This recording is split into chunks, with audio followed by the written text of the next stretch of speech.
¿Eso ya va a ser en equipos de pura casualidad? Sí, esto va a ser en equipos. Eh, Según yo, en la lista son 22. Entonces, los equipos lo quiero hacer grande porque los temas, algunos están complicados y quiero que lo puedan discutir bien. Entonces van a ser de 5 personas. No, es que luego eso ya está muy grande. De 4 personas y dos de 5. ¿Va? Si quieren, yo los organizo. Sé que ahorita no está tan fácil. O no sé si quieren organizarse ustedes. Pero ahorita les explico primero qué es lo que hay que hacer. El previo, eso sí es individual, eso es nada más por una persona. Ajá. Entonces hay que estudiar estos conceptos y hay que escribirlos ahí en el previo y son 6 conceptos: relación de energía y longitud de onda de la luz, ley de Bragg, difracción con geometría de Fraunhofer, difracción de rayos X de polvo, espacio recíproco, esfera de Ewald. Todos estos son conceptos importantes para entender cristalografía, que es lo que vamos a hacer con el láser. Eh, Después viene una explicación de qué es lo que vamos a hacer la siguiente semana, pero yo sé que no es todavía la siguiente semana, pero quiero que lo lean ya para que se den una idea cómo lo vamos a usar y a lo mejor cosas que dicen, pues si yo voy a usar este método, entonces esto no lo voy a utilizar. Ajá.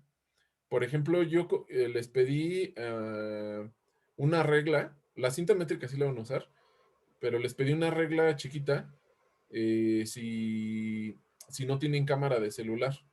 Entonces, una opción, bueno, les voy a repetir qué es lo que vamos a usar. Lo voy a hacer más grande porque se ve muy chico. ¿Ya consiguieron el láser? ¿O ya tienen un láser por ahí? ¿Hay alguien que todavía no tenga el láser? Porque pues esa es la parte importante, si no, no pueden hacer más. El láser y la difracción, la rejilla de difracción. En el chat pueden pongan una F si no, si no han conseguido el láser. No, pues son varios.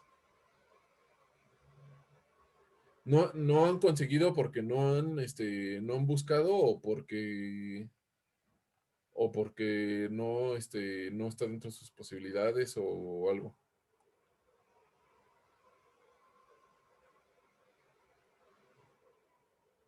Es que lo estás. mm, Bueno, yo quería comprar unos de Mercado Libre. Ahí cuestan 50 pesos de otros colores. Pero está jodida la cosa porque me bloquearon. Entonces no lo he podido comprar, pero sí tengo unos.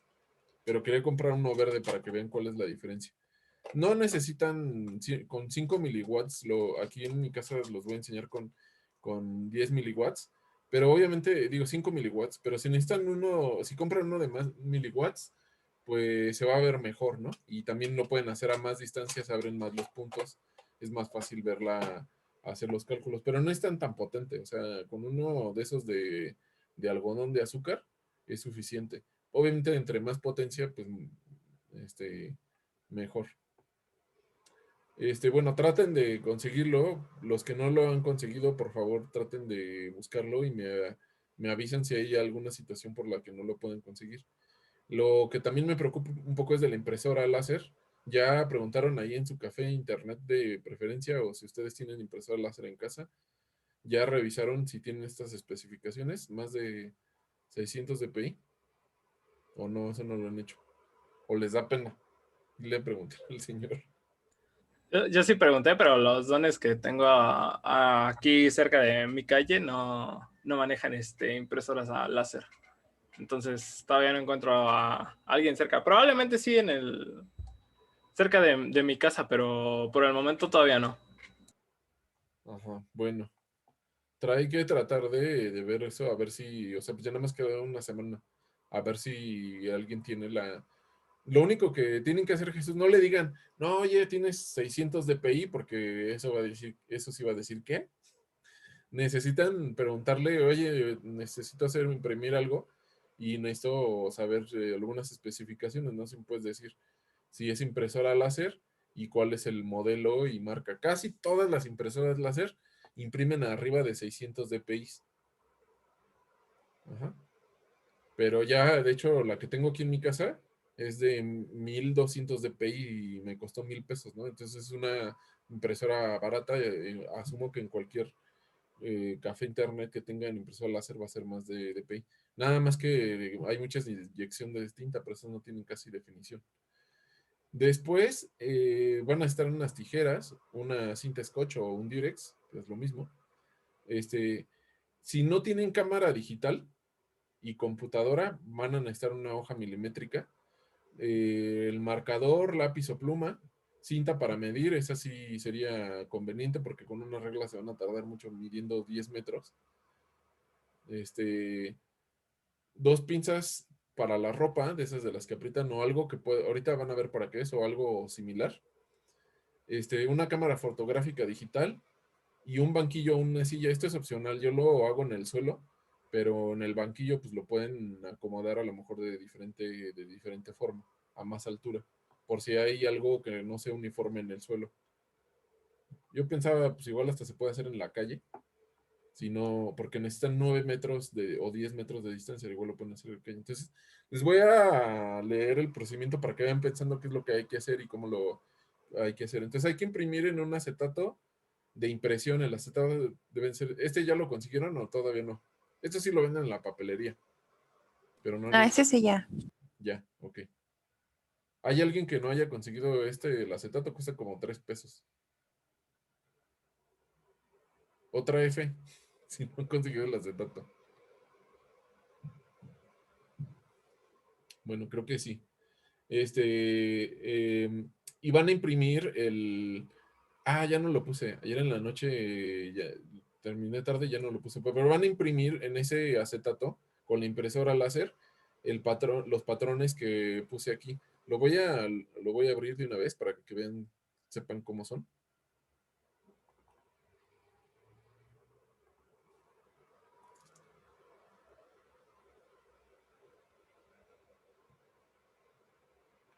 Entonces van a imprimir este patrón. Ajá. Este patrón lo imprimen. Este no es. Sí.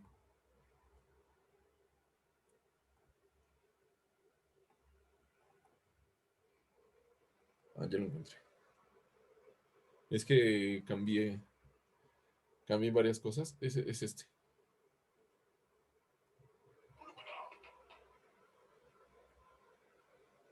Entonces tiene dos secciones. La primera sección se llama, es el experimento de la doble rendija y es para comprobar la naturaleza de la luz. Entonces, esta sección no es relacionada con estado sólido, pero es para que sepan qué es con lo que están trabajando. Entonces, se tienen que dar cuenta, entonces tienen que hacer el experimento. Aquí, esta tiene una rendija y aquí viene la descripción del texto, qué cosa tiene cada rendija, o sea, que es de tal a tal, es una rendija, dos rendijas, ¿no? Entonces aquí abajo dice el número de rendijas, aquí dice que hay una sola rendija, dos rendijas, pero la distancia es de 500 micras entre esta y esta. En medio hay una rayita, lo voy a hacer más grande. Aquí hay una rayita, la distancia entre la raya y el bloque es de 500 micras, y aquí dice que la distancia es de 85 micras.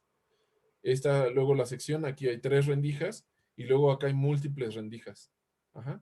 Y luego es lo mismo, pero aquí hay 0.6, 60 micras, y aquí es igual una rendija, dos rendijas, pero separadas aquí dice, por 500 micras, y la rendija mínima, la raya es de 40 micras. Y luego hay 3 rendijas, y luego múltiples rendijas, pero de 60 micras. Ajá. Y aquí era de 85 micras. Entonces hay que revisar primero qué es lo que sucede con esto. Ajá. Esto me parece interesante porque se van a dar cuenta de muchas cosas que les han estado hablando en sus materias, pero nunca yo creo que se los han comprobado. Y ustedes lo pueden comprobar con sus propios ojos y ver qué es lo que pasa. Ahora esto sí es de estado sólido. Y entonces van a poner el láser y van a medir la distancia que hay entre la rendija, o sea, esta le vamos a llamar rendija de difracción, ya se va a hacer que esto es nada más un acetato. La van a recortar y la van a sujetar con una pinza para que no se mueva. No la pueden sujetar con la mano porque se va a estar moviendo todo. El láser al láser lo aprietan el botón con la pinza para que se quede apretado y mientras se van a ir a medir a la pared. Ajá. Entonces, la distancia entre la rendija y la pared debe de estar bien, bien, bien conocida. Ajá. Entonces van a poner el láser aquí y van a ver en la pantalla, para eso es la hoja blanca o la hoja milimétrica, qué es lo que ocurre. Si ustedes no tienen cámara digital, en la hoja milimétrica van a dibujar con el lápiz, van a copiar y van a pegar los puntos que se ven en la pantalla. Luego esta es otra y otra, pero resulta, ahí viene la explicación, que la distancia entre puntos de esta y esta es mayor. De K a M aumenta la distancia entre los puntos. O sea, aquí hay menor distancia y aquí hay mayor distancia. Deben de realizar las observaciones de eso en el patrón de difracción que van a ver en su pared. Y luego este es otro tipo de red de difracción. Deben de encontrar cuál es la diferencia. Y finalmente este es un diseño de una red amorfa. O sea, no es una red cristalina, es como si fuera un vidrio. Entonces deben de anotar las observaciones de eso en su bitácora y todo. Ahora, quería ahondar hoy en lo del procedimiento para que se den cuenta qué es lo que van a necesitar. Si ustedes ya tienen la cámara digital, no necesitan las hojas milimétricas, porque con la cámara digital ustedes de su celular o cámara le toman una foto, pero la foto debe de tener, ahí en la pantalla van a pegar ustedes una moneda de 1 peso o de 2 pesos, lo que ustedes quieran. Ese tamaño es estándar, ya se sabe exactamente cuánto mide una moneda y con algún software de microscopía, de hecho decidí que mejor usar, en vez de usar un software así como genérico, usar un software de microscopía profesional, o sea que sí es para eso. Y ese software, ahí viene el link eh, en este texto que escribí. Por aquí viene el link del software. Este se llama ImageJ. Y con ese pueden medir en la fotografía el tamaño de la moneda y después medir la distancia que hay entre cada uno de los puntos. Entonces, después de eso van a medir varias cosas. Bueno, hay que hacer varias observaciones, pero las medidas las necesitan para obtener el parámetro de red de de la rejilla. Ajá. Entonces, todo esto que van a hacer es equivalente a un experimento de difracción, que hoy vamos a ver algo de difracción, cómo ocurre, pero la difracción ocurre cuando la longitud de onda que se está arrojando es similar a la longitud de onda de lo que se difracta. En este caso, alguien que ya tenga el láser, ¿me puede decir de qué longitud de onda es el láser que tiene? Bueno, si no los tienen a la mano, yo les voy a decir. El láser verde que tengo aquí en mi mano dice que es de 532 nanómetros. Y el láser azul es de 405 nanómetros. Entonces, de acuerdo a las rejillas estas que les estaba presentando,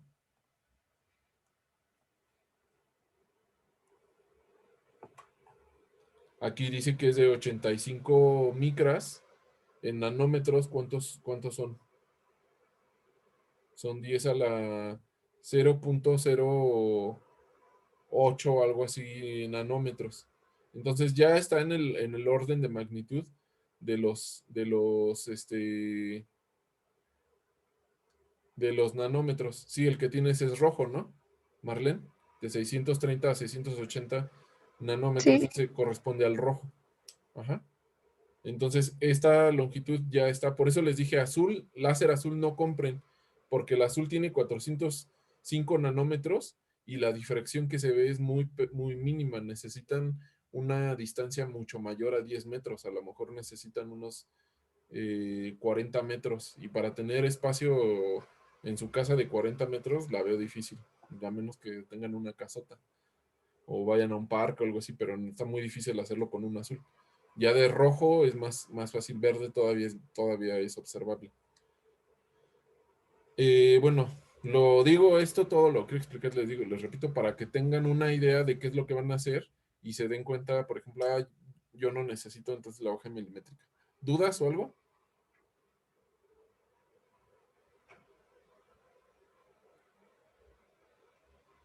¿Nada? No, creo que no. Bueno, espero que puedan conseguir esto. Si no lo pueden conseguir, les dije, necesitan avisarme para ver cómo lo solucionamos. ¿Va? Si no están lejos, a lo mejor hasta se las puedo llevar. Si están en la Ciudad de México, por causas misteriosas, eh, tengo que viajar de norte a sur, entonces cruzo toda la ciudad del fin de semana, entonces no me sería muy fácil pasarles a dejar una de estas impresas y ya. Pero obviamente si no están dentro de la ciudad, ya estaría complicado. Pero bueno, no es tan difícil de conseguir eso, ¿no? Son cosas que están ahí por ahí. Bueno, fuera de la ciudad, no sé, igual si están en un lugar donde hay mucho campo y así no hay alguien que venda un láser, sí está difícil.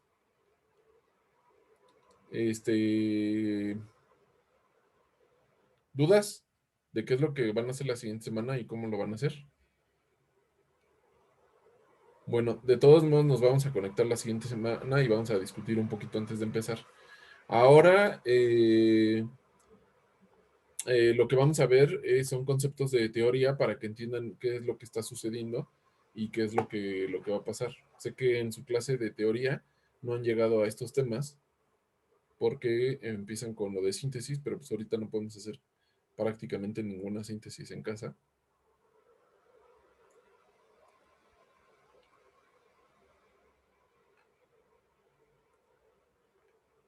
Y esto lo vamos a ver la siguiente semana.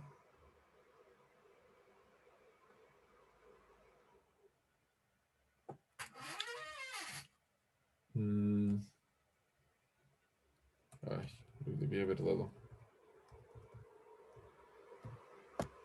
Bueno, entonces, primero lo que necesitamos para que ocurra la difracción, necesitamos arrojarle alguna partícula a algún material que sea periódico. Si no es periódico, esto no ocurre.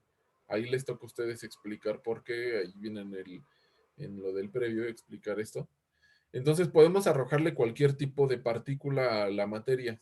Puede ser en rayos X, que eso es lo más común. Esto se difracta con los electrones, porque ustedes saben que los electrones tienen una carga, esa carga es negativa, y todos los átomos pues tienen electrones. Entre menos electrones tenga, es más difícil para los rayos X interactuar. Por ejemplo, el hidrógeno es demasiado difícil ver, y si no tiene electrones, es un hidrógeno sin electrones, pues menos lo ves. Entonces, la técnica de rayos X no es muy útil para átomos tan ligeros. Arriba del carbono, el carbono ya se ve, ya es viable. De hecho, el boro también medio se ve, pero por ejemplo el litio es demasiado difícil ver el litio con rayos X. Necesitas una intensidad más fuerte de fotones. También puedes hacerlo con electrones. Estos electrones interaccionan también con los otros electrones por fuerzas colómbicas. Cuando haces este experimento de difracción de electrones, a eso se le llama microscopía electrónica de transmisión. Es una difracción de electrones por transmisión. También se puede hacer con un haz de neutrones. En vez de arrojarle electrones o rayos X, se le arrojan neutrones. Ajá. Esos neutrones ya no van a interaccionar. ¿Cuál es la carga de los neutrones?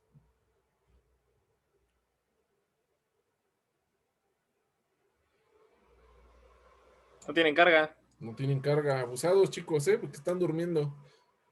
Ya les dio. Y eso que yo estoy comiendo. No, es que los otros ya comieron, les dio el mal de puerco. Tiene neutrones, no tienen carga. Entonces, los neutrones no interactúan con los electrones, sino que interactúan, aquí este es con I, no con Y, interactúan con los núcleos de los átomos. Entonces los núcleos tienen una carga positiva por los protones y tienen también otros neutrones y chocan con los núcleos y se difractan. Ajá. Por otro lado, los neutrones también tienen spin. El spin es un momento magnético intrínseco de las partículas. Y los electrones también tienen spin, que eso es un momento magnético. Entonces los neutrones son desviados también por el momento magnético de los electrones. Entonces interactúan con el núcleo de los átomos, pero también interactúan con los electrones que están alrededor porque tienen un momento magnético llamado spin. Técnicas muy poco usadas, pero que sí existen, es con rayos gamma. La diferencia entre los rayos X y los rayos gamma es la longitud de onda. Entonces tienen diferente energía y por tanto tienen diferente longitud de onda, pero sí hay experimentos con rayos gamma, aunque son muy poco usados. Ajá, no he visto muchos reportes con esto, es muy raro de hecho, pero lo más estándar es con rayos X, porque los podemos generar en el laboratorio. Ahorita vamos a ver cómo se generan. Lo que ustedes van a hacer es una simulación de difracción de cualquiera de estas partículas. En este caso vamos a utilizar fotones, igual que con los rayos X, pero en vez de arrojarlo a un material real o un cristal, por ejemplo, del que está saliendo, vamos a imprimir un patrón de difracción que esté en el tamaño de acuerdo a la luz. Ajá. No podemos difractar con luz en un material porque la longitud de onda de la luz es demasiado grande comparado con el parámetro del material. Un rayo X, el más común, son los rayos X de cobre, que provienen de cobre, de una transición electrónica de cobre, que ahorita vamos a ver cómo se genera. Pero esos rayos X tienen una longitud de onda de 1.54 angstroms. Una red unitaria de algún material oscila entre los 3 angstroms y más bien, sí, unos 3 angstroms y 5 angstroms. Pero cuando tenemos una supercelda o materiales orgánicos o una proteína, por ejemplo, pues ya pueden ser cientos de angstroms, o sea, mucho más grandes. Sin embargo, todavía está muy lejos de la longitud de onda de la luz. Por eso no podemos difractar la luz en un material como un monocristal de cloruro de sodio. Y por eso vamos a hacer la simulación de cómo ocurre la difracción, pero con un material más grande, que sería una rejilla de difracción que hice ahí en la computadora y que ustedes pueden imprimir. Lo mismo ocurre con los electrones. Para hacerlo sin interactuar, para poder causar difracción en los materiales, la longitud de onda de los electrones, para que difracte, tiene que ser similar. Entonces, tiene que tener una longitud de onda de aproximadamente entre 1 y 1,5 angstrom. ¿Cómo controlamos la longitud de onda de los electrones? ¿Alguien me dice? ¿Cómo le hacemos para controlar la longitud de onda de los electrones?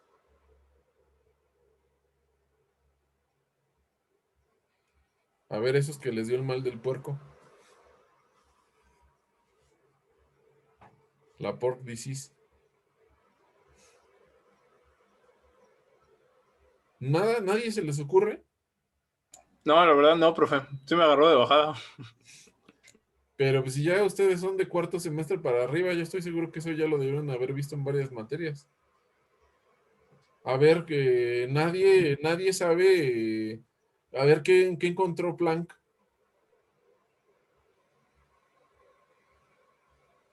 Híjole, muchachos, Una no. constante. ¿La constante? A ver, lo voy a poner aquí para no escribir, porque ahorita tengo que abrir el programa. ¿Ahí no le suena esa? Que la Esa energía está relación. cuantizada. La energía está cuantizada, ¿no? Entonces, la energía es igual a la constante de Planck por nu. No es una OV. Bueno, es que no puedo escribir aquí, ¿no? Ahí puse en el chat. E igual a h nu, donde nu es la frecuencia. Ajá. Y ustedes saben que la frecuencia, o sea, la constante de la luz es igual a la frecuencia por la longitud de onda. Voy a escribir aquí lambda. Lambda. ¿Sí pueden ver el chat o prefieren que abra una aplicación para escribir? No, sí está bien. ¿Sí? Sí, sí, Entonces, sí. la constante de la luz es igual a la frecuencia por lambda. Entonces, ahí ya sustituyen, ahí nada más despejan ahí, etc. Y ya les queda cómo controlar la longitud de onda. Si ustedes controlan la energía de los electrones, pues pueden controlar la longitud de onda a la que se están moviendo. Ajá, ya saben ustedes, espero que no les caiga de golpe, que los electrones no son solamente una partícula, tienen una dualidad de onda-partícula. Eso espero que sí lo hayan visto en alguna clase ya a estas alturas, de cuántica o de estructura de la materia. Lo mismo podemos hacer con los neutrones. Si controlamos la energía a la que se mueven, entonces podemos controlar la longitud de onda y hacer que la longitud de onda sea similar a la que va a tener un material. Ajá. O sea, una longitud de onda alrededor de un ángstrom a unos 5 angstroms si es un material que no tiene superceldas. Si tiene superceldas, son más grandes las longitudes de onda. ¿Queda claro cuál es la comparativa de la práctica que van a hacer la próxima semana con la realidad?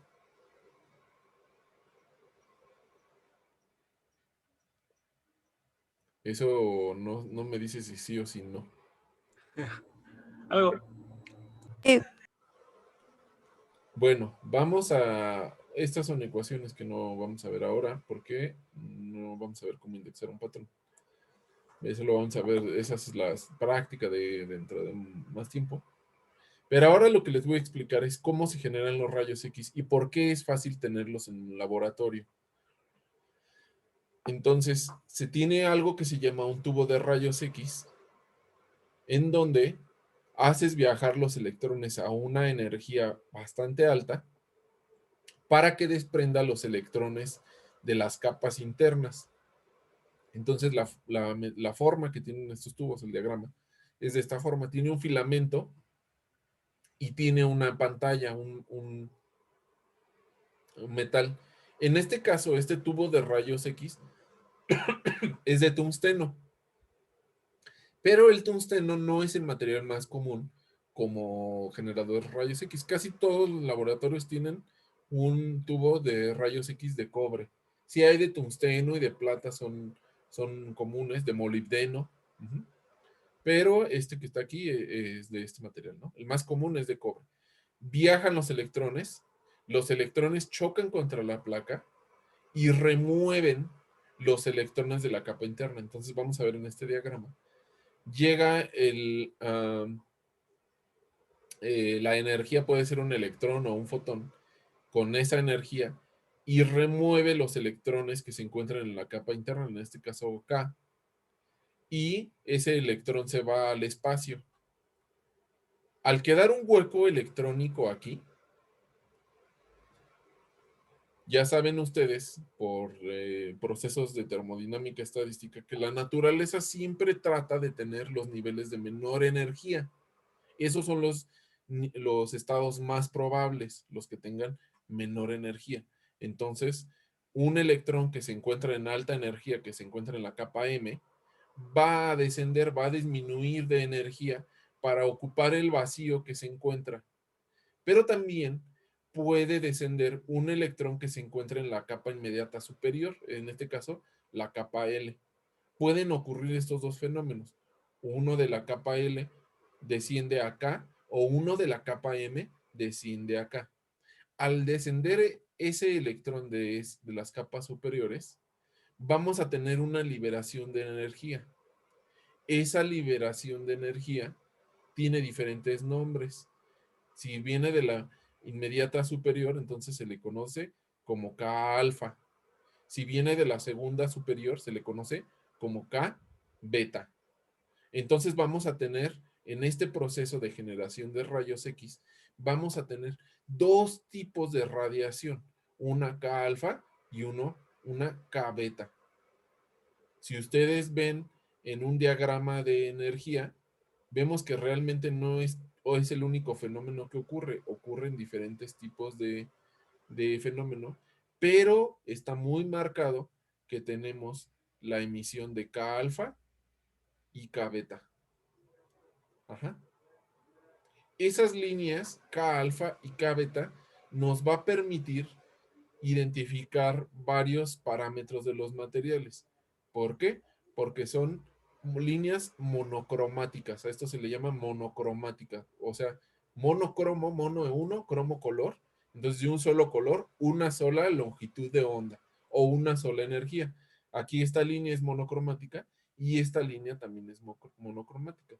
Al hacer este experimento, vamos a tener estas dos líneas, K alfa y K beta. Ustedes van a simular con su láser una energía similar a esta. ¿Por qué no lo podemos hacer con luz de un foco? Porque el foco emite longitudes de onda en varias partes del espectro, espectro visible, por eso se ve blanca.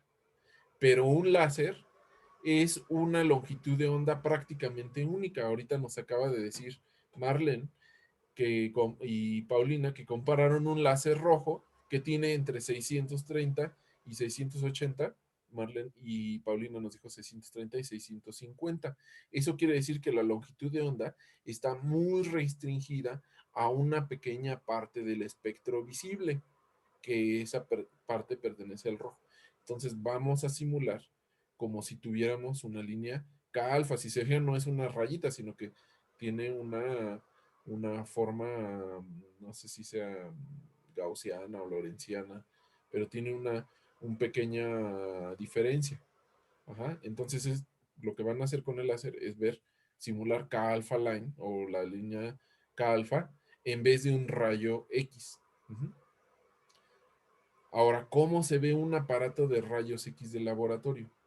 Sé que ahorita es una cosa que tienen que estar en casa, pero la idea es que este aparato tiene este tubo aquí, que es aquí hay una amplificación. A este se le llama el tubo de rayos X, y luego tiene una serie de filtros. Este filtro que se encuentra aquí separa K alfa y K beta. Entonces ahora sí vamos a tener algo monocromático porque solamente vamos a trabajar con K alfa. No es tan necesario separarlas, pero es muchísimo más cómodo separarlas. Ajá. Entonces generalmente se le pone un filtro que es de grafito o germanio, según el tipo de radiación que llegue. Y ese tipo de radiación sale del material y va a tener un haz monocromático. Una vez que este haz golpea el material lo difracta. Van a ustedes ver la próxima semana, cuando hagan el experimento, qué es eso de la difracción. Van a identificar qué es lo que está pasando. Entonces, una vez que se difracta en todas las direcciones posibles aquí en una esfera. Uh-huh. Esa esfera, ustedes van a leer y van a poner más a detalle que es la esfera de Ewald. Uh-huh. Y esa difracción puede ser capturada en un pedacito, o esa esfera puede ser capturada por un detector. Este que se encuentra acá adelante es un detector. También hay otros filtros, algo que se llama slit y Soler, y son cosas de óptica, pero primero quiero que entiendan el fundamento básico. Y aquí llega el detector. Y este detector se mueve en diferentes partes de la esfera para detectar o para pues sí, observar en qué posición va a haber difracción y en qué posición no va a haber difracción. Este tipo de experimentos es el más común que hay de difracción de rayos X y se le conoce como difracción de rayos X de polvos. Entonces, al moverse esta parte, esto que está aquí, se le conoce como goniómetro. Goniómetro con G de gato. Ujú. Entonces, el goniómetro se mueve a diferentes ángulos y esos ángulos se registran y se detecta en donde hay señal. Entonces, convierte esa esfera tridimensional en solamente información de 2 dimensiones. Este es un resultado clásico de ese experimento.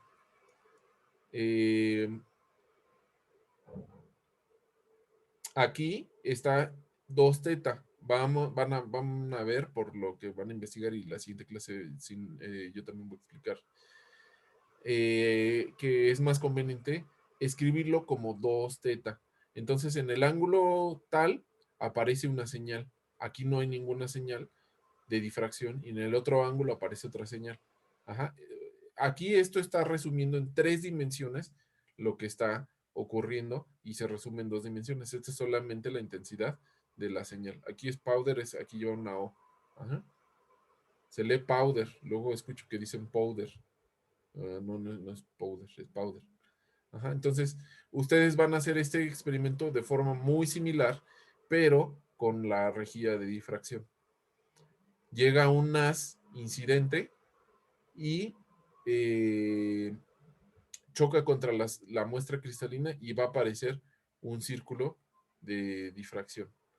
Ahora, hay algo muy importante que deben identificar la próxima sesión. Si lo que están viendo es la sombra de la rejilla o están viendo algo más. Van a ver una cosa similar. Este es un patrón de difracción de cloruro de sodio y de óxido de zinc. Y esta figura en especial se le llama lagüe. Ajá. Esta cosa lagüe, que fue lo que algo como lo que van a ver, esto es en 2 dimensiones, si fijan, o más bien sería la proyección de 3 dimensiones, pero se ve en círculos.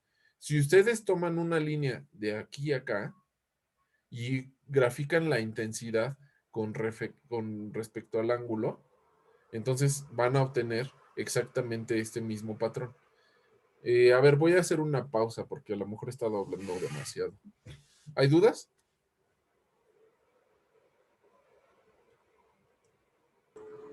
No, creo que no. ¿No? ¿Queda claro cómo convertir el patrón de difracción de anillos, que es conocido como lagüe, a, eh, a este en 2 dimensiones?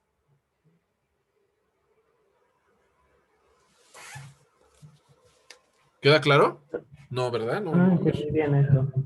A ver, entonces alguien que de los que sí entendió, a ver, nos puede explicar, porque todos dicen que sí, que muy seguros y todo, y que Juan Camoné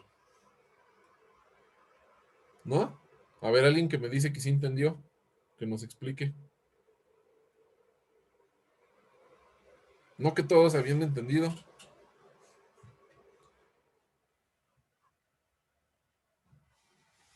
¿O les da miedo preguntar? ¿O ya se durmieron? No, la verdad sí, yo no entendí. Y ahora seguía Tampoco comiendo. entendí. Yo pensaba que era como...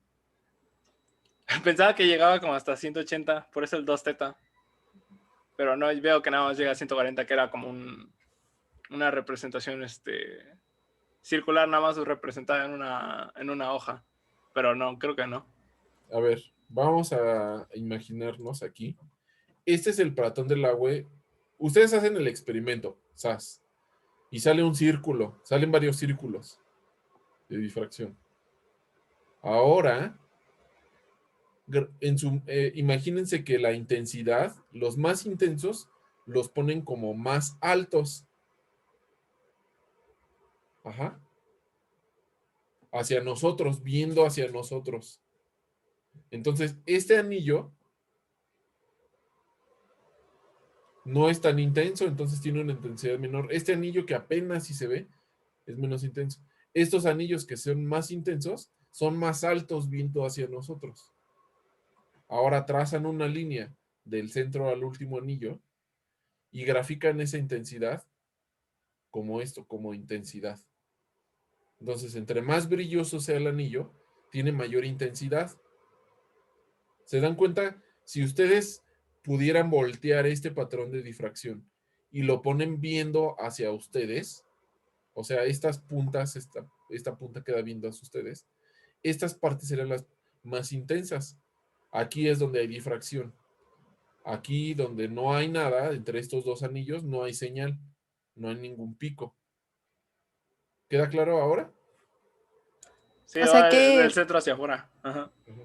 Ay, perdón. no te preocupes. O sea que, bueno, por lo que entendí, los anillos, por decirlo así, de circunferencia más grande son menos intensos. Los anillos de circunferencia menos brillosa son los Ajá. menos intensos. Ah, ok. Pero sí, efectivamente, hay un fenómeno que después vamos a ver, que cuando el ángulo es muy grande, para el caso de rayos X no ocurre así para neutrones, la intensidad decae. Si te fijas, esta intensidad que está afuera ya es más débil. Ajá. Que los que están en el centro. Ahora, si ustedes ponen aquí el patrón de difracción vertical, lo pueden girar y generan este mismo anillo, ¿cierto? Vean este patrón de difracción y vengan esta punta viendo esta parte como si fuera de papel, imaginen que es de papel, y este 200, pónganlo apuntando hacia ustedes. Lo único que van a ver son puras rayitas, ¿no? Ahora, es como si fuera un compás, giren de aquí para acá, o sea, aquí está el patrón de difracción, y ahora lo giran así, y genera estos anillos. ¿Están ustedes de acuerdo? Sí. Sí, sí, sí, o sí, ya mejor ya siga. No, sí, ya, ahora sí, Ah, ya sí, ya jala. mejor. Que nada más están dando el avión a la gente. ¿Sí? ¿Entonces queda claro? Sí. Ahora sí. Bueno, ahora. Sí, pero ¿qué era lo de 2Z? Eso lo vamos a ver más a fondo después. Pero 2θ es una forma, y de hecho eso lo tienen que buscar para su reporte, para hacer los cálculos tienen que investigar, porque es 2θ, ahí viene en el tema difracción de Bragg y difracción de Fraunhofer, sí, sí viene eso. Entonces necesitan buscar por qué es 2θ. ¿De dónde viene esa 2θ? Eso les toca a ustedes. Ajá. Y si no si no lo entienden, lo tengo que explicar, que voy a explicar las cosas que no entiendan bien. ¿Va? Ahora, este mismo experimento lo pueden hacer con otro tipo de radiación o partícula. Aquí este es un ejemplo de difracción de rayos X, pero les dije que lo pueden hacer con electrones, y cuando lo hacen con electrones se llama Transmission Electron Microscopy. Esto es TEM, se le conoce así.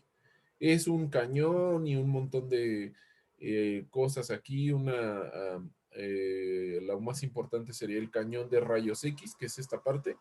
Esto tiene que estar a vacío, porque si no está vacío, lo que generan es un plasma y generan un arco eléctrico, y imaginen que están generando un rayo dentro del aparato, entonces tiene que estar a vacío.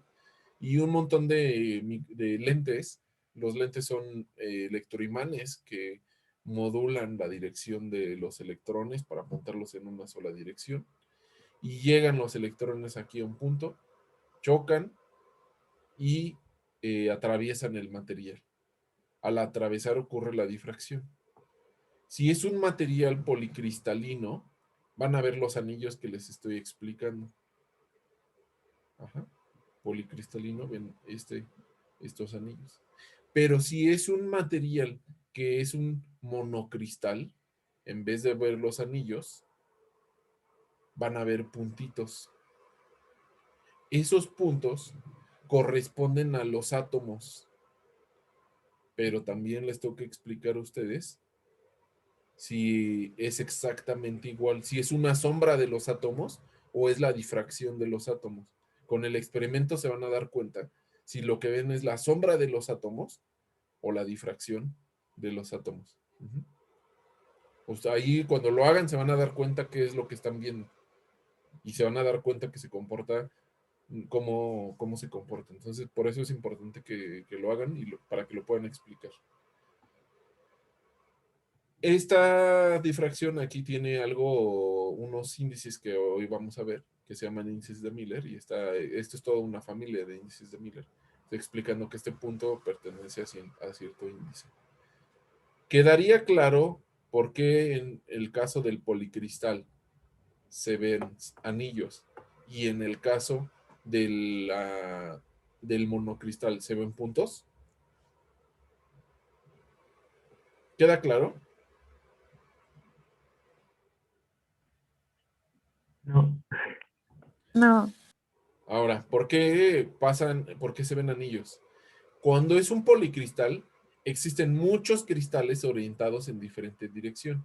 Imaginen ustedes que en vez de tener solamente un solo material o un monocristal, tienen muchos monocristales rotados en diferentes direcciones. Lo que va a ocurrir es que pareciera que estos puntos están rotados y rotados. O sea, el cristal 1 está en esta posición exactamente. El cristal 2 está en la posición tantito rotada. El cristal 3 está en otra posición rotada y así sucesivamente, varias direcciones. Ajá. Entonces, si tienen varias direcciones de los cristales, lo que van a ver son los anillos, porque es un policristal. Muchos cristales en diferentes direcciones. ¿Ahora sí queda claro?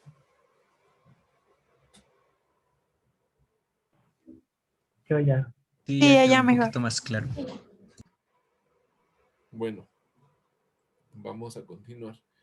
Otra forma de generar rayos X es con un sincrotrón. Un sincrotrón es un equipo que se encarga de generar muchos tipos de radiación electromagnética. Una de las radiaciones electromagnéticas útiles del sincrotrón son los rayos X. Se hace girar alguna partícula, generalmente electrones, y los electrones, al moverse tan rápido, o más bien a esas frecuencias, generan una radiación electromagnética que se emite, y esa radiación electromagnética que se emite es útil para realizar mediciones en materiales. La estructura general de un sincrotrón es esta. Empieza aquí un acelerador, entra aquí en el sincrotrón y entonces las partículas, los electrones, ya empiezan a girar, a girar, a girar, y aquí tienen las líneas de salida, donde sale la radiación de forma tangencial a estos, y aquí hay una cabina donde haces los experimentos que necesitas. A esta cabina se le conoce como Hodge. Entonces aquí tú llegas y montas el equipo que necesitas para hacer la difracción. Vamos a hacer una pausa. Les dije que todas las clases iban a tener un break de 15 minutos. Entonces vamos a regresar a las 4:45 en punto y vamos a continuar con esto de los sincrotrones. Voy a explicar un poco más a fondo los sincrotrones y luego vamos a ver lo de los planos. Bueno, entonces si quieren dejen la sesión o si quieren se pueden salir y ahorita regresan. Y entonces ahorita nos vemos.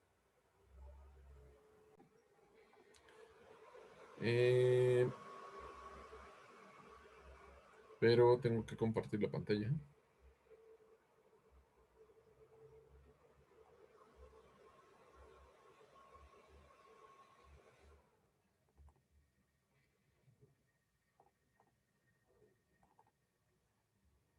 Y entonces estábamos viendo algunas técnicas de los sincrotrones.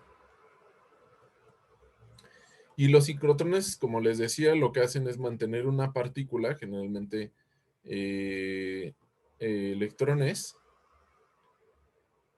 y esos electrones se mueven muy rápido, se van acelerando en un canal. Ese canal es un canal de campos magnéticos, y esos campos magnéticos normalmente tienen que ser campos magnéticos muy fuertes para poder mover las partículas a una velocidad muy alta.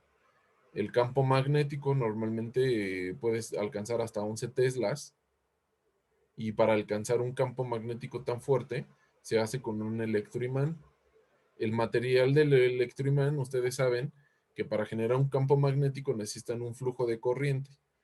Entonces, esa corriente para generar 11 teslas es muy alta, entonces no es un electroimán hecho de cobre. Si ustedes a un cobre le ponen una corriente muy alta, lo funden por el efecto Joule. Es un material muy especial que se llama un material superconductor que tiene resistencia igual a cero. Entonces, todo esto está enfriado, toda esta línea está enfriada por helio para mantener la temperatura baja. Normalmente hay una de niobio titanio, es una aleación, pero la más común es de niobio 3 estaños, la aleación del superconductor. Y esa aleación permite generar un campo magnético alto de 11 teslas, y se mantienen aquí los electrones en el centro, se van alineando, y esos electrones al girar pues generan la radiación que nos permite utilizar. Como saben, no hay sincrotrones en todo el mundo, hay en pocas partes, pero es importante entender cómo funciona para saber si vamos a necesitar uno o no. Esos son algunos comunes. Este es en Grenoble, en Francia. Este es el sincrotrón, se llama SRF, European Synchrotron Radiation Light. No me acuerdo qué es F, pero no es de Francia. O sea, es europeo en realidad. Este es uno de neutrones. Este es otro que está en Brasil. Este está en Inglaterra. Aquí está el sincrotrón. Esta parte de acá es de neutrones. Se llama ISIS. Aquí tuve una historia chistosa. Igual bueno, es que ISIS, ¿saben qué es ISIS, no? ¿Saben ahora qué significa ISIS? Los terroristas, ¿no? Ajá, Islamic States, no sé qué, en Siria. Entonces llegué al aeropuerto y imagínate, un mexicano que ni viene de México y trae unos polvos ahí y te dice, ¿a dónde vienes? No, pues vengo a ISIS. Y llegas con polvos ahí raros. Si no, ¿cómo? A ver, explíqueme, ¿no? Y pues ya le tuve que decir más a detalle, pero pues de momento pues no te entienden qué es lo que está pasando, ¿no? Porque llegas y les que vienes a ISIS y que traes unos polvos negros, ya creo que ya me querían deportar, me querían arrestar. Pero no, ya que les expliqué bien y le dije, no, es que ISIS se llama sí, bueno, está bien. Y así es como se ve por dentro. Les expliqué ahorita que tienen unos hotch, que el hotch es donde están las cabinas para análisis. Cada cabina tiene diferentes peculiaridades. O sea, no van a analizar todas lo mismo. Imagínense tanta radiación para el mismo tipo de experimento, pues no, sino que cada cabina tiene diferentes tipos de experimento. Normalmente no te dejan tomar fotos, no sé por qué está por aquí, porque especialmente las que tienen material nuclear, que es como es esta de acá, que es de neutrones, esa es demasiado, demasiado protegida, porque si se roban la fuente nuclear, pues sí pueden ocasionar un problema. No es para hacer bombas atómicas, pero pues no pueden dar una fuente nuclear por ahí en una casa cualquiera, porque es una contaminación radiactiva. Ujú. Entonces hay pocos, pero sí hay algunos donde se puede hacer en el mundo este tipo de experimentos, y entonces hay que viajar y hay que ir a hacer los experimentos. Bueno, son pocos, pero pues, o sea, sí les pueden contar con las manos, ¿no? En México ya van a hacer uno, en Hidalgo, se aprobó el año pasado. No sé cómo vaya, pero generalmente este tipo de proyectos pues tarda tiempo en hacer.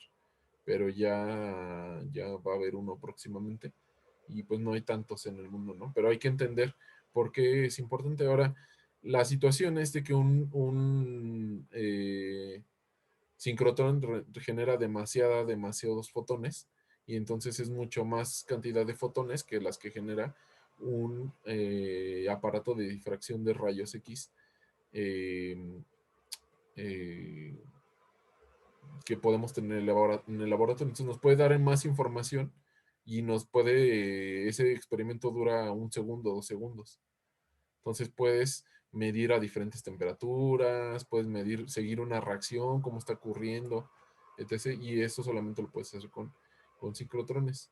Voy a pausar esto sí estaba en internet. Este es el sincrotrón más grande del mundo. Este ocupa 3 países o 2 países. A ver, esperen. Bueno, aquí está la parte de Francia, la parte de Suiza. ¿Y esto qué es? No estoy seguro, pero está demasiado grande. O sea, tiene 27 kilómetros de circunferencia. Imagínense la Ciudad de México, de más o menos de Ciudad Universitaria a Azcapotzalco son como 25 kilómetros. Entonces, todo eso tiene de diámetro. Es grandísimo, grandísimo. Y eso se hace porque para cambiar la dirección de las partículas necesitas mucha energía porque la partícula siempre se va a querer ir recto. Entonces, necesitas hacerlo que se acelere y entre más recto parezca, pues más fácil es acelerarlo. Y por eso lo hacen tan grande. Esta parte de aquí, ese es el CERN, el Large Hadron Collider, y este es una parte de investigación que se llama el Fermilab. O sea, hay muchos tipos de sincrotrones, ¿no? Según para el tipo de experimento que van a hacer. Ahora, no sé si hacerles un repaso de qué cosas son las ondas. Dejen ver a qué vamos a llegar aquí. La transformada de Fourier. No, es que esto es más para exclusivo de TEM. Y no quiero ahondarme mucho en TEM. Estas son otras técnicas de microscopía. Entonces ahora lo que vamos a ver acerca de la estructura cristalina voy a pasar tantito la grabación. Entonces lo que vamos a ver a continuación se llaman planos cristalográficos y hay una forma de nombrar a los planos. Entonces voy a mostrarles primero qué es un plano. Un plano, ustedes yo creo que ya en su clase de teoría, o no lo sé, creo que yo no lo he visto, no, yo no he llegado a eso, creo que a lo mejor nadie ha llegado a esto, pero quisiera explicarles que los materiales tienen diversas unidades simplificadas. Esas unidades simplificadas de los materiales se les conoce como celda unitaria. La celda unitaria es el mínimo para reproducir las propiedades físicas y químicas de un material. O sea que si ustedes logran entender qué es lo que ocurre en la celda unitaria, o sea, esa unidad mínima reproducible del material, pueden predecir todas las propiedades del material o la mayoría de las propiedades del material. Entonces, esta celda que está aquí es una celda unitaria de tipo... ¿Alguien sabe? ¿Alguien ya vio esto en clase? ¿Sabe cómo se llama este tipo de celda unitaria?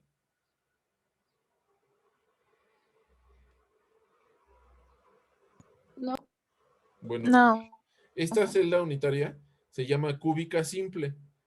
Es una de las redes de Bravais, es una red típica. Entonces, es una celda unitaria cúbica simple. ¿Por qué cúbica? Porque todos los lados son iguales y todos los ángulos que existen serían los ángulos que existen entre estos ejes. A esos ejes tienen ciertos nombres que después verán en su clase de teoría, pero no tiene ahorita mucho sentido ver. Todos los ángulos son de 90, o sea, el ángulo que existe entre entre estos dos y finalmente estos dos ejes son ángulos de 90 grados y por eso se le conoce como cúbica. ¿Y por qué simple? La cúbica simple tiene un átomo o un punto de red en cada esquina de la celda. A esto se le conoce como cúbica simple. ¿Correcto? Dentro de la cúbica simple podemos identificar los planos. Un plano es un ente que corta en ciertas secciones de la red cristalina, o perdón, de la celda unitaria. Ajá. En este caso, este plano verde que se encuentra aquí corta en ciertos puntos de la celda cristalina. Ajá. Entonces, si ustedes notan, Hay un montón de planos. Puede ser que corte aquí, que corte acá, que corte en muchos lados. Puede cortar en diversos puntos de la celda unitaria. Como hay muchos planos, lo que tenemos que hacer es nombrar esos planos para identificar a qué plano nos estamos refiriendo. Entonces hay una metodología específica para nombrar esos planos y vamos a ver el día de hoy esa metodología específica. Lo primero que tenemos que hacer es siempre escribir un eje diestro. Ahora, ¿cómo hacemos un eje diestro? Quiero ustedes, bueno, otra cosa, quería mencionar, en cristalografía no se utiliza X, Y y Z. En cristalografía se utiliza A, B y C. Los ángulos que existen entre los ejes se conocen como alfa, como beta y como gamma. ¿Cómo reconocer cuál va a ser alfa, cuál va a ser beta y cuál va a ser gamma? Lo primero que tenemos que hacer es tener un eje diestro. ¿Cómo hacer un eje diestro? Pongan ustedes voy a prender la cámara. Vamos a salir de aquí. No sé si me pueden ver. Yo no me veo. Voy a dejar de compartir la pantalla. Ahora creo que sí me ven. ¿Me ven o no me ven? Se ve Sí, una con sombra. el haz de luz. Pero Sí. se ve un ente oscuro ahí, ¿no? Se ve un ente oscuro en medio de la luz. Bueno, espero que se vea mi mano. Déjenme muevo así para que no me dé la luz de espalda y me pueda ver algo. Bueno, ahí está, ahí ven, ahí creo que ya me ven mejor. Van a poner su mano derecha, así. Si no tienen mano derecha y nada más tienen mano izquierda, ahorita les voy a explicar cómo hacerlo. Pero si tienen mano derecha y tienen estos 3 dedos, entonces van a colocar en una escuadra sus dedos, así. Entonces el índice apuntando hacia enfrente, el dedo medio apuntando hacia la izquierda y el dedo pulgar apuntando hacia arriba. Estoy haciendo esto con la mano derecha. Entonces, ya que tienen esto con la mano derecha, van a nombrar X al índice o A, Y al medio y Z hacia arriba. Eso es un eje diestro.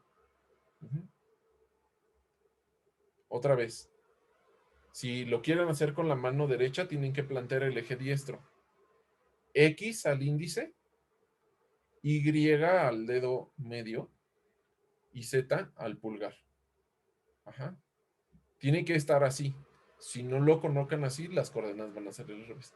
Ahora supongamos que yo tuve un accidente o tuve un mal congénito y no tengo mano derecha. ¿Cómo lo hacemos con la mano izquierda? Ajá. Entonces, con la mano izquierda va a ser igual. Van a colocar la posición con el pulgar hacia arriba en escuadra. Vean cómo tengo mi mano. Y entonces vamos a hacer X, el índice va a ser igual. Y la única diferencia va a ser el dedo medio. El dedo medio, así como está, es menos Y. Menos Y. Con la mano izquierda va a aparecer un menos Y. Y Z en la misma dirección. Entonces, si este es menos Y, ustedes ya se pueden imaginar que Y está hacia el lado contrario.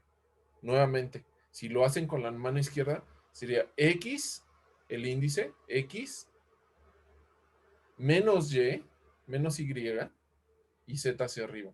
Con la mano derecha, X, Y, el medio, y Z hacia arriba. ¿Hay alguna duda de cómo plantear el eje diestro? ¿Podrías repetir el de menos Y? O nuevamente, si lo hacemos con la mano izquierda, entonces puede ser, empezamos con el índice X, el dedo medio sería Y, pero como lo estoy haciendo con la mano izquierda, sería menos Y, esta dirección, y Z sería hacia arriba. Ujú. Entonces sería con la mano izquierda X menos Y, Z. Entonces eso quiere decir que si este es menos Y, lo voy a girar en mi mano, menos Y, el lado positivo está por donde está nuestro nudillo de Y. Ajá. O sea, estoy planteando el eje diestro, pero estoy utilizando la mano izquierda. Ajá. Los dos que les estoy diciendo son ejes diestros, pero uno les estoy enseñando cómo plantearlo con la mano derecha y el otro lo estoy planteando con la mano izquierda. Ujú. Si ¿les queda claro cómo plantearlo con ambas manos? Sí, bueno, a mí sí. Sí. Ujú. Sí. Y para A, B y C, C sería Z, ¿no? Y A es X y Ah, Y es B. A corresponde a X, Y corresponde a B y Z corresponde a C en cristalografía. Y ya de ahí nada más lo de los ángulos, ¿no? Alfa, beta y gamma. Sí, ahora vamos a ver lo de los ángulos. Pero primero quiero que sepan cómo escribir un eje diestro. Estos ejes diestros se utilizan en cualquier curso de física, de estructura de la materia. Todo en cuántica, todos los ejes son diestros. Muy rara vez se plantean ejes zurdos y hay otras razones por las que se hacen, pero esas son razones específicas. O sea, esto es muy útil saberlo desde el primer semestre, pero sé que luego se les olvida o algo pasa que no lo revisan. ¿Ya lo tienen claro? ¿Cómo plantear el eje diestro? Sí. ¿Sí? ¿Hay dudas?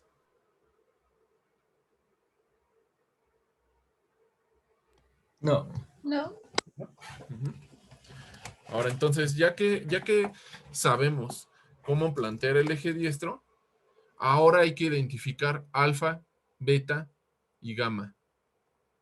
Entonces, ¿cómo hacemos para identificar alfa, beta y gamma? El ángulo alfa es aquel que se encuentra entre B y C. ¿Saben ustedes que alfa proviene del griego, o es una letra griega, y corresponde a la letra romana A? Beta es la letra griega que corresponde a B, y gamma corresponde a C. Todos estos son sus equivalentes griegos. Entonces, si se dan cuenta, el ángulo que existe entre el eje B y C se llama alfa. O sea, B y C no contiene la A, eso se le llama alfa. Dejen hago la diapositiva grande.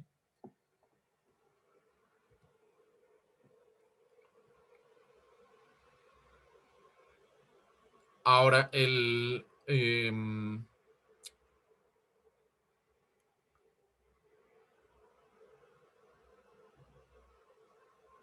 el beta sería el eje A o el eje C, ajá, el que lo indica. O sea, si tienen ustedes el eje A y el eje C, el ángulo que se forma entre esos dos ejes se le llama beta.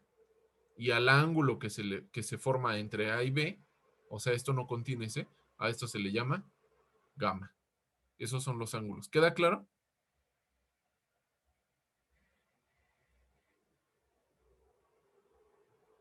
Sí, profe. Ujú. Sí. Sí. Vamos a regresar. Tenemos A, B y C. Entonces, me podrían decir, en esta donde estoy pasando el mouse, ¿cómo se llama ese ángulo? Ah, Muy Alfa, bien, ¿no? se llama A Bueno, porque sí, no contiene este eje, estos dos ejes no contienen, bueno, sería alfa, ¿no? En griego. Este ángulo no contiene A, entonces se llama alfa. Aquí donde estoy pasando el mouse, ¿me pueden decir cómo se llama ese ángulo? ese es gamma, ¿no? ajá. Correcto, gamma, porque estos son los ejes X, Y en cristalografía o correspondiente de cristalografía A y B. Entonces sería gamma. Y finalmente, el que aquí donde estoy pasando el mouse.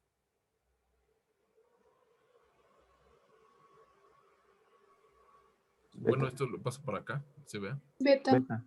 Correcto, ese es beta. Muy bien. Ya tenemos el eje cristalográfico planteado con la mano derecha. Ahora lo que continúa es identificar cuáles son los planos adyacentes que pasen cerca del origen. ¿Por qué? Porque aquí está planteado de una forma que ya está cerca del origen, pero puede ser que estén muy lejos, entonces hay que acercarlos a los equivalentes. Aquí ya no hay ningún problema de eso. El siguiente, encontrar las intersecciones de estos planos en los tres ejes de la celda y escribir esas intersecciones como fracciones de las celdas en las orillas. Ahora, esas intersecciones, vamos a tomar a esto como se le llama celda unitaria, el parámetro de red sería 1, o sea, el valor desde el origen hasta el fin de la celda, eso es 1, ¿correcto? Y dice la instrucción, que hay que identificar cuáles son las intersecciones del plano. Entonces, me podrían decir aquí cuánto vale en el parámetro de red A, o en la dirección A, perdón. ¿Cuánto vale esa intersección?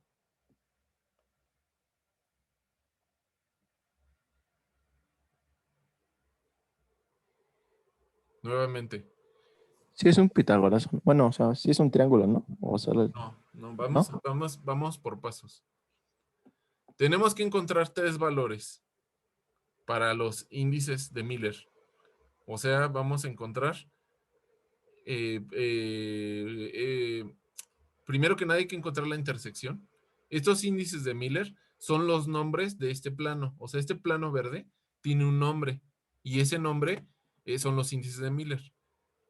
Cada plano tiene un nombre diferente, o sea, diferentes números. O sea, tenemos que identificar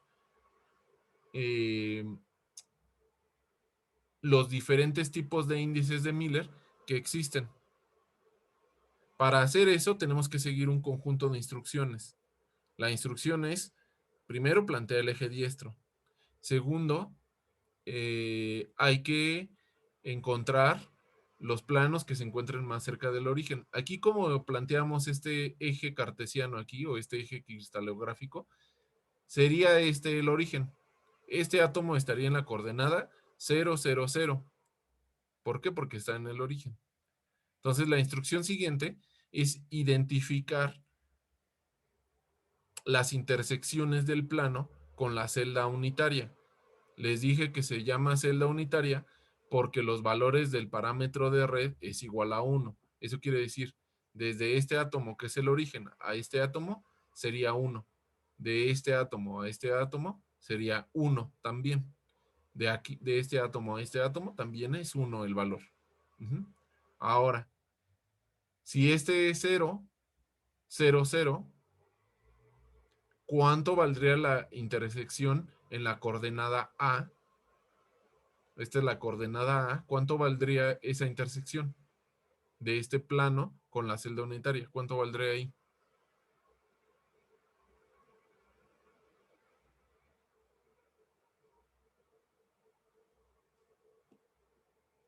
¿No? ¿No queda claro? 1, 0, 0. No, es una sola intersección, ¿no? Este plano verde que estamos viendo tiene únicamente una sola intersección con el eje A. Entonces sería 1, 0. 1 nada más, ¿no? ¿Por qué 1, 0? Si solamente es una sola intersección con el eje A, 1. La intersección con el eje A sería igual a 1. ¿Sí? ¿Queda claro? sí, sí, sí, sí. Este es el eje A. Este eje X. Acuérdense que en cristalografía A corresponde a X, Y corresponde a B y Z corresponde a C. Entonces, este plano verde corta en el eje A en exactamente 1. Entonces, la intersección sería 1. ¿Están de acuerdo hasta ahí? Sí. Sí. Ahora, Ok, sí, sí, sí. vamos a analizar en el eje B. Este plano, ¿en dónde corta con el eje B? ¿Qué valor tiene en ese corte?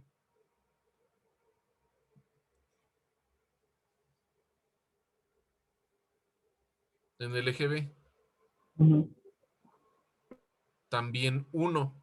¿Por qué? Si este átomo que está en el centro lo llamamos el 0, 0, 0, quiere decir que en el eje B va a cortar este plano en exactamente 1. Vayan anotando en su cuaderno. Llevamos 1, 1. Ahora vamos a analizar en el eje Z. El eje Z en cristalografía corresponde a C. Sería este, ¿verdad? Porque a este le asignamos el 0, 0, 0.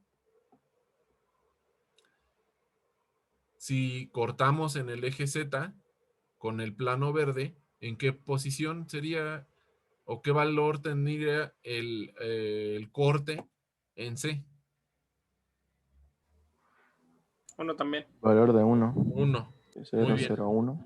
Entonces, nuevamente, ¿me podrías decir por qué 1, 0, 1? No. Decía. Bueno, no sé si alguien más lo dijo. ¿No era 0, 0, 1? Porque es la Z. Bueno, la C. El corte en C es únicamente con 1. Mira, no necesitas decirme 3 valores porque es solamente un eje. Y la pregunta es, en el eje C, ¿en qué valor corta? En 1. Es en 1, es. Ajá. En 1. No tiene 3 valores, es un solo valor. Entonces, vamos a recapitular. Para el eje A, corta en 1. Para el eje B, corta en 1. Y para el eje C, corta en 1. ¿Sí? Ahora Sí. la siguiente regla, ya tienen allí ustedes 1, 1, 1 para este plano. La siguiente regla, ya que encontraron las intersecciones, es tomar los recíprocos de ese valor. ¿Cuál es el recíproco de 1? 1. 1. Si ustedes fueran a esos programas de preguntas, así que les hacen preguntas aleatorias y le dicen recíproco de 1, a lo mejor se les va el dinero de las manos. Tengan cuidado. Acuérdense, recíproco de 1, 1. Muy bien. Entonces, ahora vamos a tomar los recíprocos de esos valores que encontramos. El recíproco de 1, 1. El recíproco de 1, 1 también. Y el recíproco de 1, 1. Entonces, tenemos 3 veces 1. Pero ahora los tenemos que, en caso de que lleguemos a tener fracciones, los tenemos que multiplicar por un número que nos dé entero. Hay una notación muy específica para los índices de Miller. No pueden poner cualquier número con cualquier formato. El formato es el siguiente. Este se llama notación. Eso es importante que sepan ustedes la notación, porque se pueden confundir cuando escriban coordenadas o otras cosas. Entonces, la notación para los índices de Miller de planos se le conoce como HKL a cada uno de los cortes. Entonces, se pone entre paréntesis y es HKL, esto con cursivas. Ajá. No va ninguna coma entre el HKL y se debe de usar paréntesis para identificar cada uno de los planos. Para nombrar a una familia de planos se utilizan estas que se llaman llaves, si no me equivoco, en español. Curly brackets. Entonces son llaves. Se utilizan para nombrar familias de planos. ¿Qué es una familia de plano? Una familia de planos son un conjunto de planos que tras una rotación son equivalentes. En un cubo, el 1, 0, 0, el 0, 1, 0 y el 0, 0, 1 son equivalentes y pertenecen a la misma familia. La familia se le conoce como la familia 1, 0, 0. Si necesitamos nombrar negativos, lo que vamos a hacer es utilizar una barra arriba de cada uno de los índices. Entonces, si son negativos, HKL, negativo. Vamos a hacer algunos ejercicios aquí en clase. Esas son direcciones. No vamos a utilizar direcciones para para lo del experimento. Entonces vamos a ver diferentes índices de Miller. Por ejemplo, aquí es otra anotación. Aquí ponen A1, A2, A3. Eso también puede ser común en vez de ABC. Ajá. O X, Y, Z. ¿Me podrían decir cuál es el nombre de este plano de Miller? ¿Cuál es el índice de Miller de este plano rojo que se encuentra como inciso A?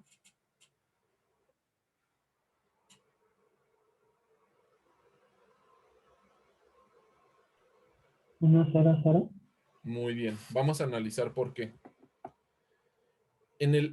Para el caso del eje A o A1 en este caso, el plano rojo está cortando exactamente en 1 porque les dije que esto es un cubo. Entonces ahí llevamos 1. Para el caso 2, ¿cuándo corta en el plano, en el eje 2? ¿En qué momento corta o en qué valor corta? No lo hace. No lo hace. Entonces, ¿qué hacemos? Pues Es colocamos 0. un 0. Pero No, 0 es aquí, ¿no? 0 es el origen. Cierto. Infinito. Y su recíproco. Entonces, ¿cuándo corta? ¿En qué punto corta? Corta en el infinito. O sea, dos líneas paralelas se cortan en el infinito. O sea, llegan a avanzan, nunca se juntan, ¿correcto? Entonces ese valor es infinito. Ajá. Para el caso de A3, si tenemos A3, este plano, y A3, ¿en qué punto corta? En infinito también, ¿no? En infinito. Ahora sí, la siguiente regla dice, ya que sabemos en dónde corta, hay que hacerlo el recíproco. ¿Cuál es el recíproco de 1? 1. 1. Recíproco de infinito. Cero. Esa voz se escuchó muy... 0. cero. 1 entre infinito se va acercando a 0. Mi ex jefe en Alemania decía que cuando uno habla con miedo, te puedes dar cuenta de que no sabe lo que está diciendo. Entonces, si me dicen 0, pues ya te das cuenta que no están entendiendo bien. A ver, rápidamente. 1 entre 10, ¿cuánto es? Punto 1. 1 entre 100, Punto 01. punto 0. 1 entre 1000. Punto 001. Muy bien. 1 entre uno entre infinito, entonces ¿cuánto sería? Punto infinito 1. Sería, 0, ¿no? Tiende a 0. Entonces, Sí, tiende entre a ser más 0. grande sea el denominador, más chico se hace el número. Es lo que está pasando. Por eso el recíproco de infinito es 0. Entonces, ahora sí nombramos el índice de Miller para este cubo. ¿Sería? ¿Qué valor? ¿Lo podrían escribir en el chat, por favor? El índice de Miller para el inciso A.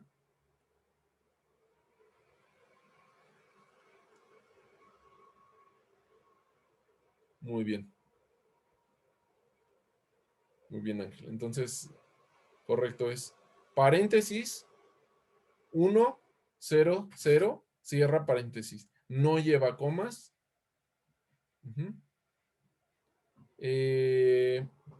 Vamos a hacer otro de aquí. Vamos a hacer otro ejercicio. El D. A ver, en el D, ¿cuál sería el valor del índice de Miller? Les voy a dar 4 minutos y lo hacen ustedes solos, ¿vale? Y ahorita lo revisamos. Ay, es que se sale. Bueno, ya están las respuestas, ya la deben de tener ahí.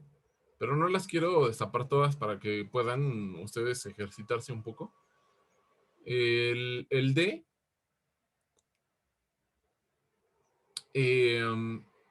Vamos a ver. Sería, ¿en qué valor corta del eje A? En 1. En 1. ¿En qué valor corta del eje A2 o del eje B? En 1. 1. En 1. ¿Y en qué valor corta del eje A3? Infinito. Finito.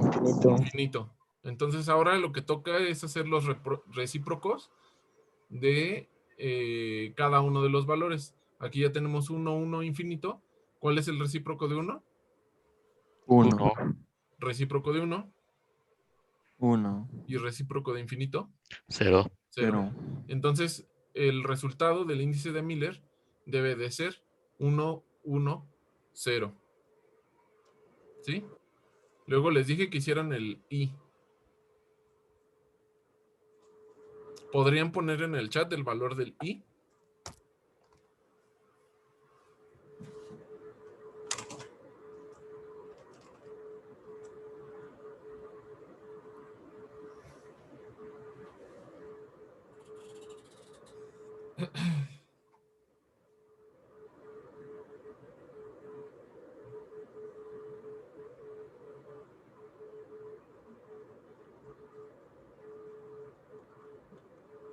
¿Nada más? ¿Los demás no opinan nada?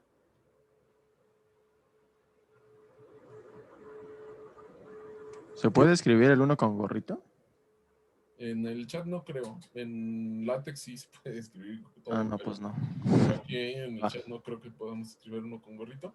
De hecho, esa hay una forma, pero necesitas saber el código ASCII para escribir el uno con gorrito. Pero no, yo no me lo sé. De hecho, yo no, como no tengo Windows, pues no utilizo código ASCII, pero en Linux es UTF-8 el código. Pero bueno, parece ser que no hay muchas opciones y aquí varios están confundidos. Porque el dibujo que está en el I, este verde, está pasando exactamente encima de un eje. Entonces parece que corta todo el tiempo, ¿no? Sí. Como que corta todo el eje. Ajá, corta todo el eje. Esto no lo podemos resolver con los métodos que vimos. Entonces, en vez de acercarlo hacia el eje, lo que tenemos que hacer es desplazarlo una celda unitaria para que se salga del eje. Entonces, si corta aquí, lo podemos desplazar tanto hacia nosotros, hacia el menos A2, o lo podemos desplazar hacia atrás, que nos quede, que corte en A2. O sea, que este corte quede exactamente aquí. Esa es una forma. La otra forma es que este corte quede justamente hacia nosotros en menos A2. Ahora sí ya lo ven, ahora sí lo pueden resolver.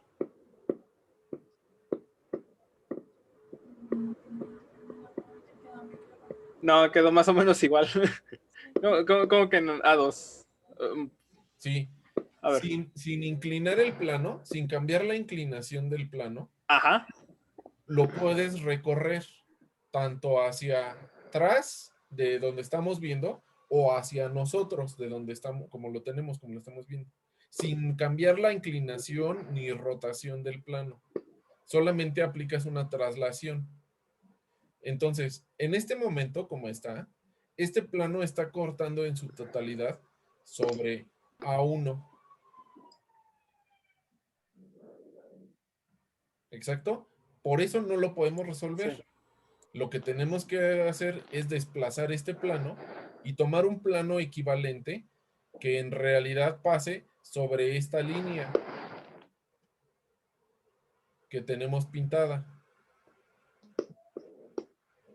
Solamente trasladándolo. Esta línea que tenemos pintada aquí. A ver, si lo trasladamos, ahora sí me pueden decir cuál sería el valor de ese plano.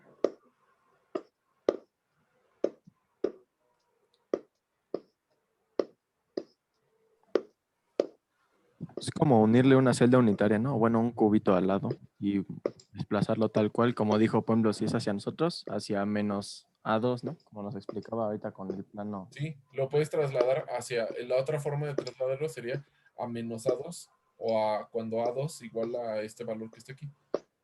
Si lo trasladan, ¿me podrían ahora sí dar el valor del índice de Miller? Nos dice Carla Paula que es 010. ¿Hay otra opinión? ¿Alguien que nos pueda opinar?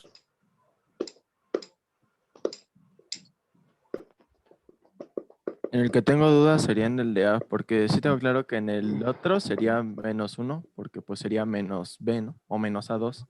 Y Ajá. en A3 o en C sí cortaría tal cual, ¿no? Ahí sería 1.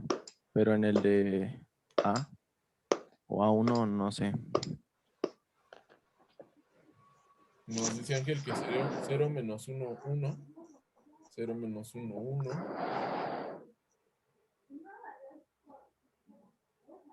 Bueno, entonces vamos a ver las dos posibles soluciones. Faltan 10 minutos, todavía nos falta el otro. Vamos a ver. Opción 1, lo desplazo hacia atrás. Imaginen ustedes que desplazan ese plano hacia atrás y corta aquí. Entonces, ¿en cuánto cortaría? En A1 dejaría, no, sería infinito. Entonces, sería infinito para A1. Para el A2, ¿en qué valor cortaría? -1, ¿no? No, en 1, ¿no? Aquí está 1, este es el positivo. Ah, si lo movemos hacia dónde. Hacia atrás. O sea, atrás de donde está actualmente y corte exactamente en esta línea. Ah, sí, sí, sí. Bueno, hacia atrás, digámoslo. El cubo. Iríamos, Ujú. ajá. Entonces iríamos infinito, 1, y en cuánto sería el corte de A3. ¿En -1? Menos 1. Entonces el valor de índice de Miller sería 1, perdón, sería 0, 1, menos 1. Esa es una opción. 0, 1, menos 1. Opción 2, lo desplazamos hacia nosotros, este plano, de modo que este corte de aquí quede exactamente en menos A2, en menos A2. Entonces, ¿cuánto sería el valor de ese índice de Miller?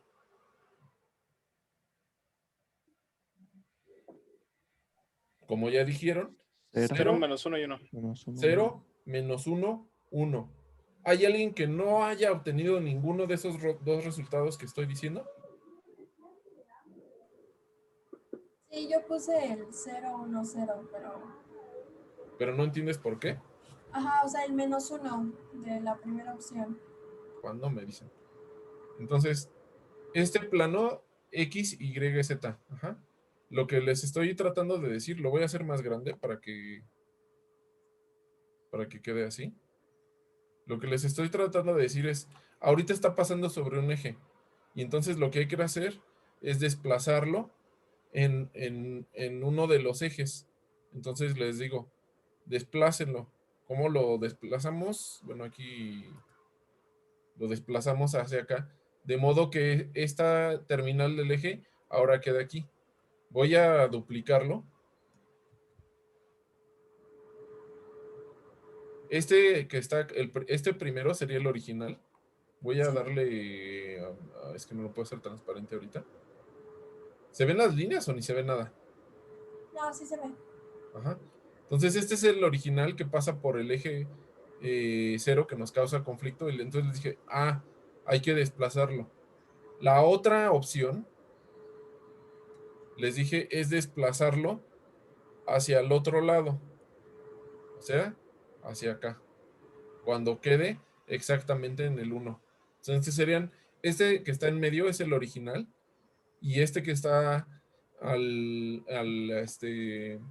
acá y este que está acá son planos desplazados. Ajá.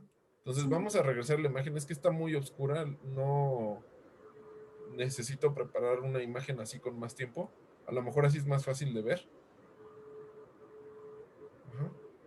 Entonces, este sería donde corta en 0 que nos causa problemas y necesitamos desplazarlo para evitar ese problema. Entonces voy a regresar a la diapositiva. Ya sé que ya están las respuestas, pero me interesa que puedan hacerlo solos. Entonces, esta de aquí, la opción 1, les dije, lo desplazamos hacia atrás, donde esta punta termina acá. Y la opción 2 es donde esta punta termine acá exactamente en donde es A2 es igual a -1.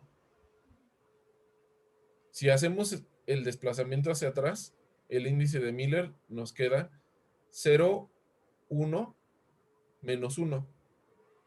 Y si hacemos el desplazamiento hacia adelante, nos va a quedar el índice de Miller 0, menos 1, 1. ¿Les queda claro esas dos soluciones? Sí, o sea, de desplazarlo y así, sí, solo el -1 es el que no me, todavía Ah, no lo veo. vamos a ver. Si tú desplazas hacia nosotros el plano, ajá, voy a regresar al otro programa. Aquí está sobre 0. El A2 es 0, ¿cierto? Sí, Si tú lo desplazas hacia nosotros, lo tienes que desplazar una celda unitaria. ajá, Entonces, al desplazarlo una celda unitaria, ese corte, voy a abrir el otro programa, al desplazarlo hacia nosotros, ese corte va a quedar aquí. ¿Te das cuenta? sí, ok. Si tienes un eje cartesiano o cristalográfico diestro, ese valor que desplazaste es exactamente el valor de A2 igual a -1. ¿Te queda claro ahí? Sí, sí, sí, ¿Sí? sí, ¿Alguien tiene problemas con eso? Por ejemplo, tú, Carla, que habías dicho inicialmente otro valor. ¿Ya entendiste por qué? sí, ya me quedó claro, Marco, gracias. Ujú. Mariana, tú que nos habías dicho que era 1, 1, 1. Sí, ya me quedó más claro. ¿Más claro o claro? Claro.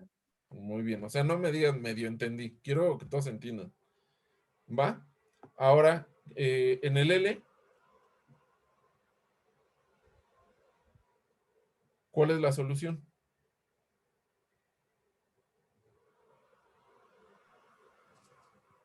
Uno, 0 y no sé. A ver, ¿lo pueden Sí, poner en el chat? 2, ¿no? Para el L.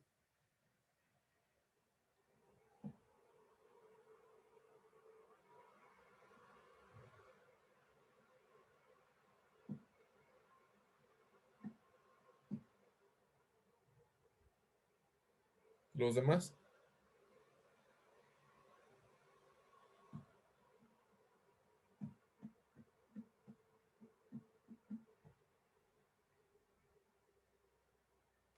Entonces, la solución correcta es 1, 0, 2. ¿Por qué?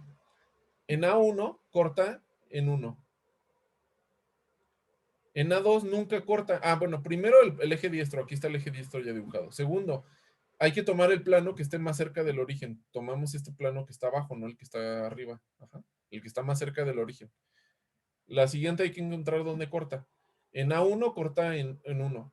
En A2 nunca corta, entonces sería infinito. Y en A3 sería un medio. Ahora tomamos los recíprocos. Recíproco de 1, 1. Recíproco de infinito, 0. Y recíproco de un medio, 2.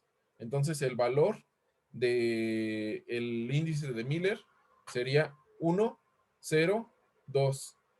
¿Te quedaría claro, Mariana, por qué no sería 1, 0, 1? Sí, es porque el A3 está en un medio y pues el recíproco. Muy bien, me parece que ya lo entendiste muy bien. ¿Hay alguna duda? ¿Tienen alguna duda de esto? No. Muy bien. Bueno, entonces aquí terminamos por el día de hoy.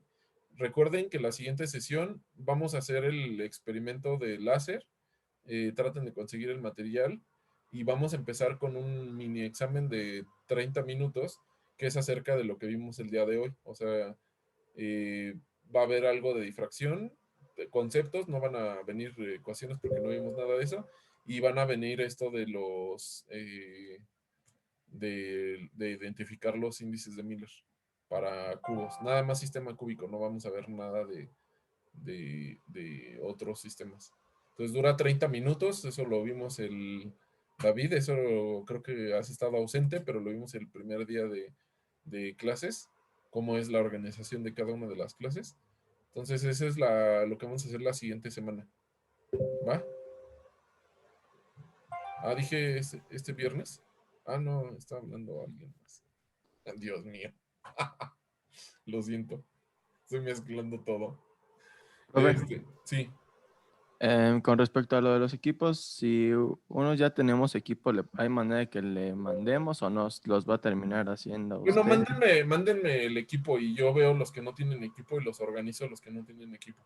¿Por correo o por Telegram? O por... Pues creo que no todos tienen celular. Reciente que tenga Telegram, no todos están ahí. Pero ustedes organícense, me mandan los equipos, yo creo que pasado mañana más tardar. Y si yo veo que hay alguien sin equipo, yo ya los organizo, a los que no tengan equipo. De 4 personas y uno de 5. ¿Va? ¿Les Va a late? ser de 5, entonces de una vez se lo anticipo, pero ahorita le armamos la lista y se la mandamos de una vez. Bueno, Va, gracias. vale pues. Ah, pero ustedes no tienen los nombres de todos porque hay personas que acaban de entrar. Los tengo que organizar yo. Bueno, ¿Cómo? los que ya tengan equipo, los que ya sepan con quién hacer equipo, háganlo y me avisan. Y los que no, yo se los asigno. ¿Va? Órale. Bueno, Órale, Sí, órale. profe. Sí, Marco. Gracias. Nos vemos la próxima sesión, el martes.